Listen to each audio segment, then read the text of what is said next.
नमस्कार। आज की क्लास में हम रूसो की सामान्य इच्छा का सिद्धांत जो हमने कल लास्ट क्लास में डिस्कस किया था, उसके बाद हम जानेंगे कि उसकी सामान्य इच्छा के सिद्धांत की क्या क्या विशेषताएं उभर कर सामने आती है। पहली विशेषता है एकता। इसका क्या तात्पर्य है कि सामान्य इच्छा सदैव व्यक्ति संगत होती है, अर्थात समाज के सभी व्यक्तियों की जो रियल विल होती है, आदर्श इच्छा होती है, उन सब में एक एकता का मिलकर सामान्य इच्छा बनती है, तो वो एकता की स्थापना करती है और ये कभी परस्पर विरोधी नहीं हो सकती, क्योंकि सभी की सामान्य इच्छा सार्वजनिक कल्याण की इच्छा होगी तो ये समाज में एक एकता की स्थापना करेगी। विवेक युक्त और बुद्धिजन्य होने के कारण ये आत्मविरोधी भी नहीं हो सकती। और इस इच्छा का अभिप्राय क्या है कि विभिन्नता में एकता स्थापित हो जाए, कि विभिन्न विरोधी इच्छाओं में किस प्रकार एकता स्थापित हो जाए। स्वयं रूसो ने कहा है कि ये राष्ट्र चरित्र की एकता को उत्पन्न और स्थिर करती है और उन समान गुणों को प्रकाशित होती है जिनके किसी राज्य के नागरिकों में होने की आशा की जाती है। अर्थात ये सभी विरोधी गुणों में एकता स्थापित करके राज्य में एकता स्थापित करती है। दूसरी विशेषता स्थायित्व है।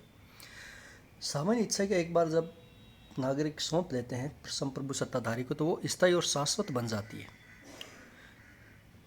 क्यों बन जाती है? क्योंकि उत्तेजना और भावना प्रदान नहीं होती है, विवेक और तर्क प्रदान होने के कारण ये अल्पकालिक नहीं होकर शाश्वत होती है। ये लोगों के स्वभाव और चरित्र का एक अंश बन जाती है और ज्ञान और विवेक पर आधारित होने के कारण इसमें स्थिरता पाई जाती है।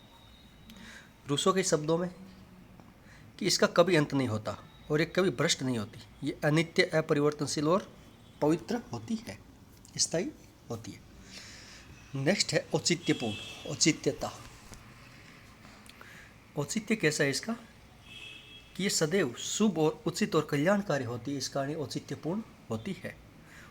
सदैव जनहित को लेकर चलती है और ये सबकी श्रेष्ठ इच्छा होती है, क्योंकि ये सबकी आदर्श इच्छाओं का योग है, इसलिए ये श्रेष्ठ इच्छा होगी। और ये हो सकता है कि जनता के निर्णय सदा उचित न हो, क्योंकि मनुष्य सदैव अपना हित सोचता है पर वह ये नहीं जानता कि उसका हित वास्तव में क्या है। यद्यपि जनता भ्रष्ट नहीं होती पर उसके निर्णय भ्रमपूर्ण हो जाते हैं और इसकी इच्छा गलत हो जाती है, पर सामान्य इच्छा कभी भी गलत नहीं हो सकती, क्योंकि सामान्य इच्छा के होते हुए प्रथम तो कोई दोषपूर्ण निर्णय हो ही नहीं सकता, क्योंकि जन कल्याण को लेकर चलती है। और यदि हो भी जाए तो दोष सामान्य इच्छा का वर्ण उसके संचालन करने वालों को होता है कि उसको संचालित करने वाले कैसे हैं, वो उसको अगर गलत इंटरप्रेट करके अगर उसका संचालन करे तो वो दोषपूर्ण हो सकती है, परंतु अपने आप में ये औचित्यपूर्ण होती है। चौथी विशेषता ये कि संप्रभु सत्ताधारी होती है। ये संप्रभुता के समान सामान्य इच्छा भी अविभाज्य और अदेय होती है। ये छोटे छोटे समूह में बांटी नहीं जा सकती। इसे सरकार के अंगों में, कार्यपालिका, न्यायपालिका में विभाजित नहीं किया जा सकता। इसके विभाजन होने का अर्थ है इसे नष्ट करना। और इसका प्रतिनिधित्व भी ये स्वयं करती है, इसका और कोई प्रतिनिधित्व भी नहीं कर सकता है। रूसो ने जैसे बोला कि सामान्य इच्छा अगर किसी प्रतिनिधि को सौंप दिया तो ये व्रत हो जाएगी, समाप्त हो जाएगी। तो रूसो के अनुसार संप्रभुता का प्रमुख गुण बाह्य शक्ति का प्रयोग नहीं बल्कि निष्काम भावना है, और सामान्य इच्छा द्वारा प्रेरित कार्य सदैव निष्काम होने चाहिए। निष्काम दो प्रकार से होती है। पहला कि इसका ध्येय सदैव सामान्य हित हो रहा है, दूसरा ये सामान्य हित की बातों में जन सेवा से प्रेरित होती है। इस कारण ये संप्रभु सत्ताधारी होती है और इसको किसी को सौंपा नहीं जा सकता। प्रतिनिधित्व करेगा तो वो खत्म हो जाएगी। पांचवी विशेषता ये है कि सामान्य इच्छा को राज्य का अधिकार मान लेने पर यह स्पष्ट हो जाता है कि राज्य शक्ति से नहीं अपितु जनता की सहमति से संचालित होता है, क्योंकि सामान्य इच्छा सामान्य जन की इच्छा होती है और राज्य इसके अनुसार ही संचालित होता है। एक और विशेषता यह है कि सामान्य इच्छा उद्देश्य की दृष्टि से नहीं बल्कि रचना की दृष्टि में सामान्य होती है, अर्थात इसे समाज के प्रत्येक सदस्य की इच्छा को ध्यान में रखना चाहिए, साथ ही इसका पालन करने के लिए व्यक्तियों को बाधित किया जाना चाहिए। ये सामान्य इच्छा की विशेषताएं हैं। अब हम इस सिद्धांत की कुछ आलोचना देखते हैं। यद्यपि सामान्य इच्छा रूसों के राजदर्शन की एक अमूल्य देन है, फिर भी कुछ आधारों पर इसकी हम आलोचना कर सकते हैं। पहली है कि अस्पष्टता। मैक्सी कहता है कि रूसों की सामान्य इच्छा के सिद्धांत बड़ा ही अस्पष्ट और जटिल है, कॉम्प्लेक्स है। वो कहता है कि ये बताना कठिन है कि सामान्य इच्छा कहाँ पर है, अर्थात ये निवास कहाँ पर करती है। और इसी प्रकार वे ये भी बताता है कि सामान्य इच्छा बहुमत की इच्छा है, किंतु दूसरे जगह पर वो कहता है कि इसका अर्थ तब भी लिया जा सकता है जब सामान्य इच्छा की सभी विशेषताएं बहुमत की इच्छा में पाई जाती हो। तो बहुमत की इच्छा भी है, परंतु वो कहता है कि हो सकता है कि बहुमत गलत भी हो, परंतु सामान्य इच्छा गलत नहीं हो सकती। तो ये, और सामान्य इच्छा अगर बहुमत की इच्छा है तो सही कब होगी, जब सभी लोग जन कल्याण को लेकर चलेंगे। परंतु बहुमत में सारे जन कल्याण को लेकर चले या ना चले, क्योंकि यहाँ पर तो संख्याओं का खेल होता है।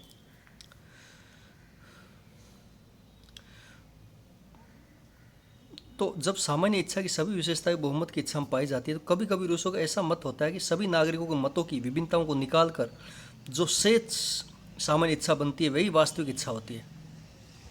कि सभी नागरिकों की निम्न इच्छाओं को निकालकर जो बाकी बचती है वही सामान्य इच्छा होती है। तो इस प्रकार सामान्य इच्छा की परिभाषा में हमको रूसो कहीं भी स्पष्ट नहीं दिखता कि सामान्य इच्छा कहाँ पर रहती है। वेपर कहता है कि जब सामान्य इच्छा का पता ही हमको रूसो नहीं दे सकता तो इस सिद्धांत के प्रतिपादन का लाभ ही क्या हुआ।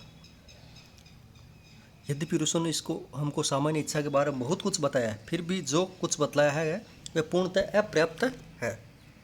सच्चाई ये है कि रूसो ने हमको ऐसे अंधकार में छोड़ दिया है जहाँ हम सामान्य इच्छा के बारे में अच्छी तरह सोच भी नहीं सकते हैं। इसके बचाव में हम कह सकते हैं, क्रिटिसाइज का अगर हम बचाव करें आलोचना का, हम कह सकते हैं कि पूर्णतः दोष रूसो का नहीं है। पहला तो ये कि विषय ही बड़ी बारीकी लिए हुए, और दूसरा है कि रूसो इस कठिन कार्य क्षेत्र में प्रारंभिक विचारक था। पहला विचारक था तो कुछ गलतियां होना स्वाभाविक थी। सामान्य इच्छा कितनी भी वास्तविक क्यों न हो, वे साकार नहीं हो सकती, और इसका निराकरण स्वरूप ही इसके विश्लेषण में बड़ा कठिन बना देता है। दूसरा यह है कि सार्वजनिक हित को जानना कठिन है। दूसरी जो आलोचना है, रूसो कहते हैं सामान्य इच्छा सार्वजनिक हित पर आधारित होती है। रूसो कहता है परंतु सार्वजनिक हित को जानना बड़ा कठिन है। सार्वजनिक हित की व्याख्या जो शासक गण होता है वो अपनी इच्छा अनुसार करते हैं। एक अत्याचारी शासक होगा तो वो सार्वजनिक हित की दुहाई देकर अपने किन्हीं निजी स्वार्थों को उचित ठहरा सकता है। तब ये कैसे कह सकते हैं हम कि कोई अमुक कार्य का परिणाम सार्वजनिक हित ही होगा, क्योंकि प्रत्येक कार्य का परिणाम कार्य के पूर्ण होने पर ही ज्ञात होता है। जबकि तानाशाही लोगों को बहला फुसला कर कहेगा ये सामान्य हित में काम, आप इसको करना चाहिए, जब परिणाम आएगा तब पता लगेगा कि नहीं ये तो हुआ ही नहीं। तो केवल परिणाम द्वारा ये निश्चय किया जा सकता है कि कोई कार्य उचित है या अनुचित है। तो तानाशाही इसका लाभ उठा सकते हैं। सार्वजनिक हित को जानना आम जनता के लिए कठिन है। तीसरा है इच्छा का विभाजन संभव नहीं होता है। जैसा कि रूसो ने मानवीय इच्छा को यथार्थ और आदर्श इच्छा में बांटा है, वो एक मानवीय इच्छाओं का आर्टिफिशियल कृत्रिम विभाजन है। मानव इच्छाएं ऐसी जटिल और पूर्ण और अविभाज्य होती है कि उसके बीच विभाजन की दीवार नहीं खींची जा सकती, और यदि ऐसे विभाजन की कल्पना भी कर ली जाए तो निर्णय करना असंभव होगा कि कौन सी इच्छा यथार्थ है और कौन सी आदर्श है। मनुष्य की इच्छाओं को आप ऐसे नहीं बांट सकते हो यथार्थ और आदर्श में। तो अगर बांट भी लिया तो आपको क्या पता लगेगा कौन सी यथार्थ और आदर्श। नेक्स्ट आलोचना है कि ये भयावह स्थिति उत्पन्न कर देगी कि सामान्य इच्छा के सिद्धांत एक और तो राज्य को निरंकुशता की स्थापना करता है। कैसे कि किसी को आपने सामान्य इच्छा सौंप दी तो वो उसके नाम पर कुछ भी करवा सकता है, तो वो निरंकुशता की स्थापना करता है। दूसरी ओर ये क्रांति को औचित्य को भी सिद्ध करता है। रूसो के सिद्धांत में व्यक्ति अपने सारे अधिकार सामान्य इच्छा को सौंप देता है, जो सर्वोच्च शक्ति के रूप में शासन करती है। और रूसो व्यक्ति के लिए किसी भी प्रकार की व्यवस्था नहीं करता है।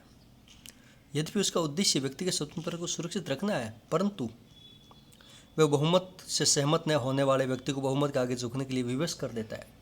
वो कहता है कि सामान्य इच्छा का लोग पालन नहीं करेगा तो उसका पालन करवाया जाएगा। तो बहुमत से असहमत होने वाले व्यक्तियों के लिए बचाव के सभी मार्ग बंद हो जाते हैं। तो रूसो ने व्यक्तिगत हित को सार्वजनिक हित से सर्वथा भिन्न समझते हुए राज्य को इसके बनने वाले तत्वों से अधिक ऊंची पवित्र और पूजनीय सत्ता बना दिया है, जिसके लिए व्यक्तियों को अपने हितों का बलिदान करने के लिए प्रस्तुत होना पड़ता है। इससे रूसों ने व्यक्ति की तुलना में राज्य और सरकार के हाथों में असाधारण शक्ति और सत्ता सौंप दी है। और इसी सामान्य हित, जनता के हित को अपना हित बतलाने वाले नेता और पद प्रदर्शक संपूर्ण सत्ता अपने निरंकुश बन जाते हैं।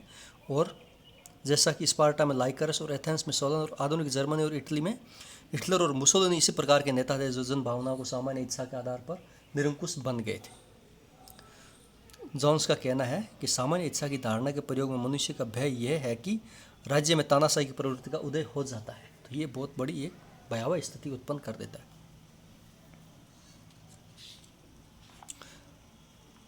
तो अब अगर हम देखें कि रूसो की जो हमने ये क्रिटिसाइज़ की है सामान्य इच्छा की, एक दो और क्रिटिसाइज़ करते हैं हम कि सामान्य इच्छा के सिद्धांत छोटे राज्यों में भले ही सफल हो जाए, परंतु आधुनिक विशाल और विविधतापूर्ण हितों से परिपूर्ण जनसंख्या वाले राज्यों में सफल नहीं हो सकता, क्योंकि आधुनिक राज्यों में सामान्य हित का निर्धारण करना इतने बड़ी पॉपुलेशन में असंभव कार्य है।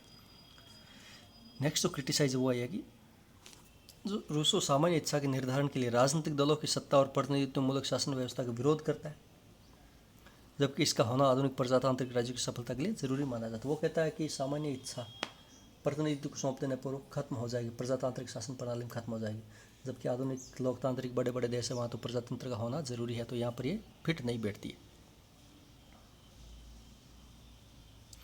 तो रूसो के सामान्य इच्छा के सिद्धांत की गंभीरतम आलोचना यही लगती है हमें कि न तो यह सामान्य है और न ही इच्छा है। इसका मतलब यह है कि सामान्य इच्छा होने पर इच्छा ही नहीं रहती, अर्थात इच्छा किसी व्यक्ति विशेष की हो सकती है। व्यक्ति अपनी जन्मजात शारीरिक, मानसिक और आध्यात्मिक प्रवृत्तियों को संतुष्ट करने के लिए और अपने जीवन की आवश्यकताओं को पूरा करने के लिए कुछ कामना करता है और कुछ चीज़ें चाहता है, और यही वास्तव में उसकी इच्छा होती है। इस प्रकार की इच्छा अलग अलग व्यक्तियों में निवास करती है, क्योंकि अलग अलग व्यक्तियों का अपना अपना जीवन होता है और वास्तव में सामान्य जीवन जैसी कोई चीज़ नहीं होती है। और जब कोई सामान्य जीवन ही नहीं है तो सामान्य इच्छा कैसे हो सकती है। हो सकता है कि एक व्यक्ति अपने कल्याण की इच्छा करे और दूसरे ही तरीके अपने जैसे दूसरे लोगों के कल्याण की इच्छा करे, किंतु इन दोनों ही सूरतों में इच्छा विशिष्ट होगी, सामान्य नहीं होगी। तो ये सामान्य आप नहीं कर सकते हो कि इच्छा सामान्य है या नहीं है। तो ये सामान्य इच्छा की सिद्धांत की आलोचना थी।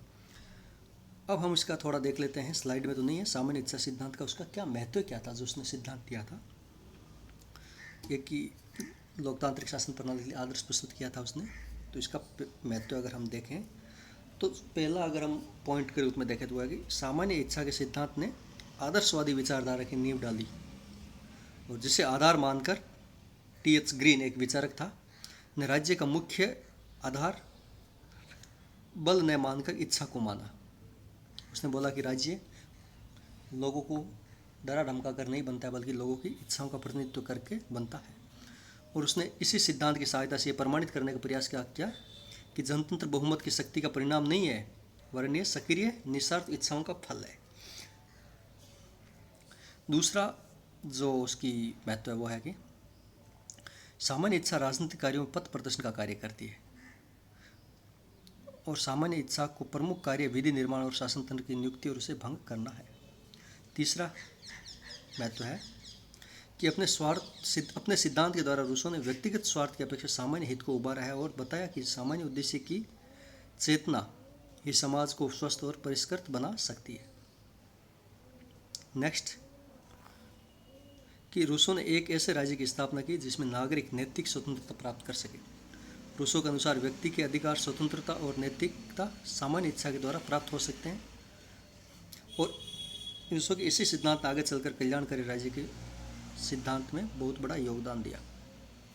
और सामान्य इच्छा के सिद्धांत ने इस विचार का पोषण किया कि राज्य एक नैतिक संगठन है, उसका नैतिक अस्तित्व होता है जो मानव की असामाजिक और स्वार्थी प्रवृत्तियों को परिष्कृत करते हुए सामूहिक कल्याण पर ध्यान देता है। नेक्स्ट जो उसका महत्व है कि सामान्य इच्छा का सिद्धांत समाज और व्यक्ति में शरीर और उसके अंगों का संबंध स्थापित करके समाज के सामाजिक स्वरूप को सुदृढ़ करता है। छठी जो विशेषता है वो है कि सामान्य इच्छा ये स्पष्ट करती है कि राज्य एक प्राकृतिक संस्था है और उसका पालन हम इसलिए करते हैं क्योंकि सामान्य इच्छा हमारी आंतरिक इच्छा का प्रतिनिधित्व करती है।